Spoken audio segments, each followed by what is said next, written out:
Most people think that stress, anxiety, and emotional overwhelm come from the things that happen to them. But I don't actually think that's what's going on. Because two people could experience the exact same thing and feel completely different about it. Picture this. Two people get into the same car accident. Person A is so shaken up that they can't drive a car again without anxiety. And person B is fine within a couple of hours. Why? It's because feelings and emotions come from how your brain is interpreting what's happening, not from the actual event on its own. And the stronger the meaning that you've attached to something, the stronger it gets stored in your mind and the more that you feel it in your body. But here's the good news. Whilst you can't control outside events, you can control the meaning that you give to them, which means that you don't have to wait years and years to become older and wiser before those emotions can settle. You can actually learn how to change them in minutes. Let me show you how. Okay, so whatever you perceive in life will predominantly come down to one of a few things. So it's either going to be a person, a situation, an event, or a thing. And that person could either be yourself or another. And that perception that you're aware of from the outside world, all that information is coming through your 5 senses. And those are taste, touch, auditory, visual, and olfactory, which is just smell. But we have more than 5 senses. We've got things like proprioception for our body within space, and the vestibular system as well, vestibular senses, and that's for balance. But for the sake of simplicity, we'll just say 5 senses. Now your senses take in roughly 11 million bits of information every second. But your conscious mind is only aware of 50 bits. So what happened to the rest of that information? Well, your brain filters it, and it filters it through a few main things.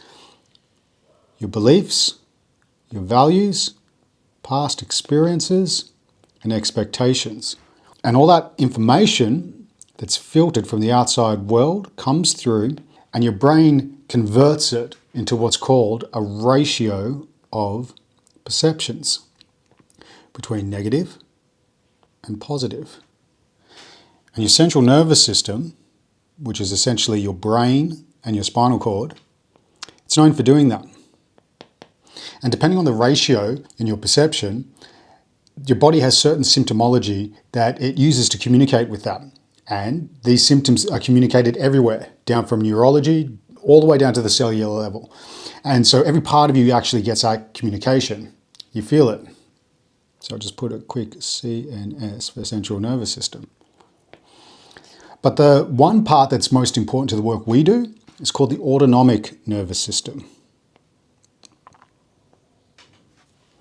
And this system has 2 branches, 2 main branches. It's got the sympathetic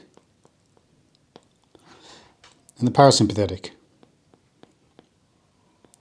or what's more commonly referred to as fight and flight,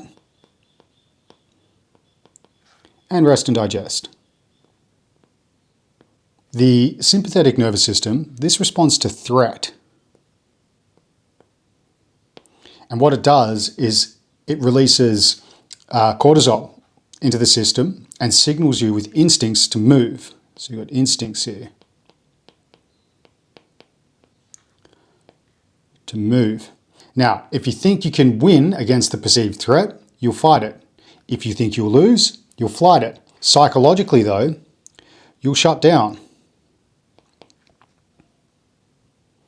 And you become guarded. Because you're perceiving a threat. Now the parasympathetic nervous system, that responds to safety.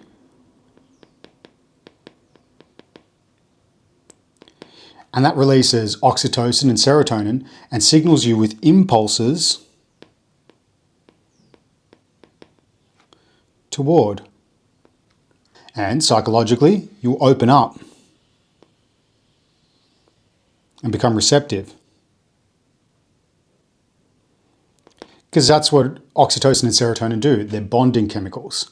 Now, there's a third response that we've got here, and that's freeze. And that's actually your parasympathetic nervous system having a threat response. So if freeze gets activated, If you perceive a threat and you can't fight it, you don't think you can win in a fight, and you don't think you can get away, you'll freeze.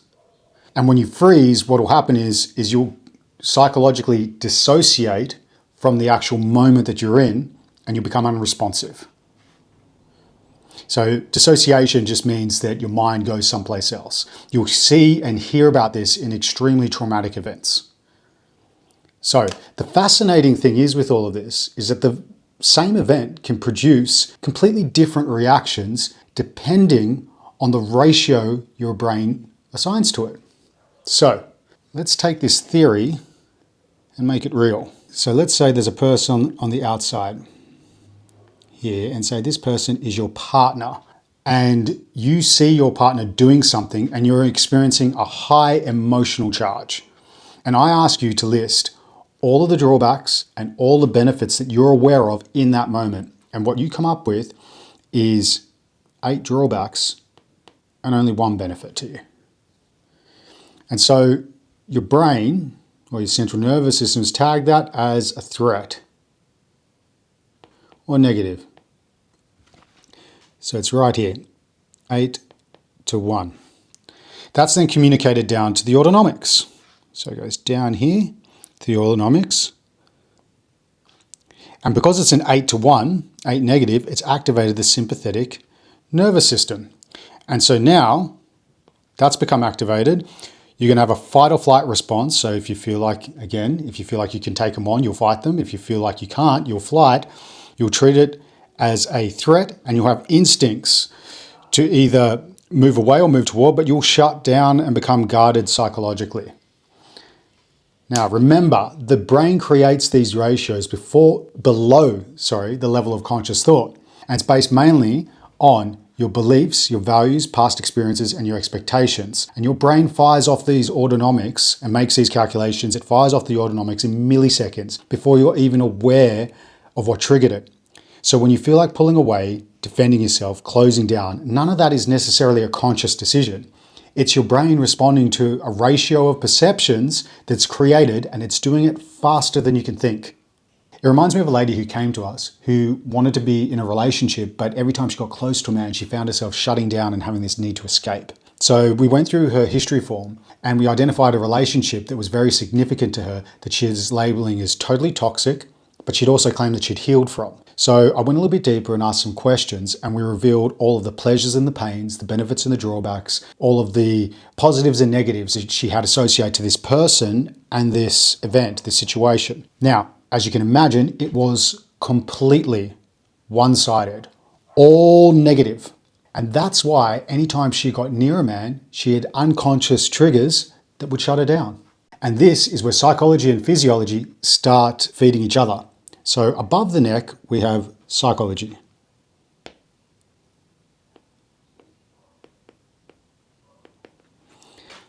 These are your thoughts and mind. This is where you can have brain noise, like intrusive or loopy thoughts, or you can have clarity of mind. Below the neck, you've got physiology. These are your feelings and emotions. And this is where you can have emotional volatility or regulated feelings. And this is where you can either be emotionally poised or emotionally poisoned. Now, your body's going to create symptoms anytime your ratio of perception goes above 1 to 1, because 1 to 1 equals balance. That means for every 1 benefit, there's 1 drawback. So anytime it goes above that, the ratio changes, it's going to occupy space and time within your mind, and it's going to activate feelings and emotions inside your body. So here's a few questions. Have you ever been so attracted to somebody that you just couldn't get them out of your head? Or conversely, have you ever been so angry with somebody that you couldn't get them out of your head either? And would you agree that the level of attraction or anger and emotion that you feel towards somebody, the harder it is to actually get them out of your head? And then it starts to affect your ability to concentrate and focus and even get to sleep at night. They're different emotions, but it's the same mechanism. And both are signs that your perceptions have become polarized to one side. Picture it this way. Picture your brain as a flat screen TV, and it's stuck playing a station that you can't stand. and the volume's turned up and it's really irritating, but you can't find the remote to switch it off. That's what it's like to have unbalanced perceptions in your mind that's creating brain noise.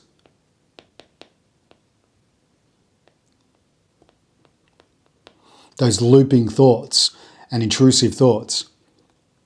Now picture your body as like an air conditioning unit.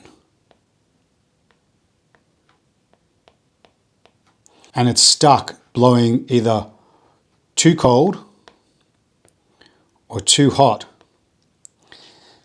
And you're really uncomfortable because it's way too cold or way too hot. And you can't find the remote to that either, so you can't switch it off. Okay, that's what it's like to have emotional volatility.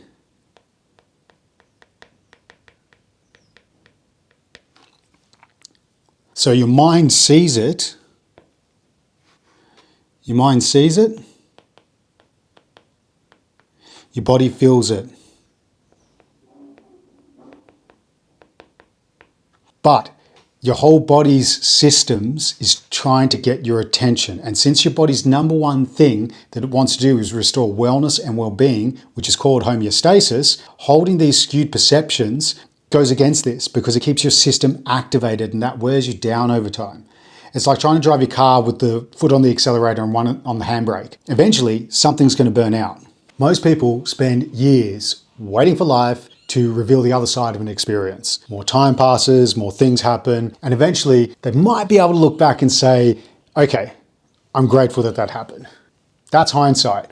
But what if you didn't have to wait? What if you could ask better questions today, ones that uncover the other side, and you could allow your brain to restore balance right now?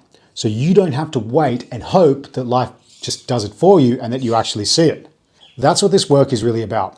It's not just positive thinking or selling you on the idea of all pleasure and no pain. It's teaching your brain how to see the whole picture instead of only half of it, so you experience true freedom. Today, I've shown you why emotional triggers happen. What I haven't shown you is the process that we use to uncover the missing perceptions that actually allow these emotional charges to dissolve. So I've put that entire process into a short offer document. It's about a 5-minute read. It'll show you exactly how this work actually works, who it's for, whether it's the right fit for you. So if you're curious, click the link below.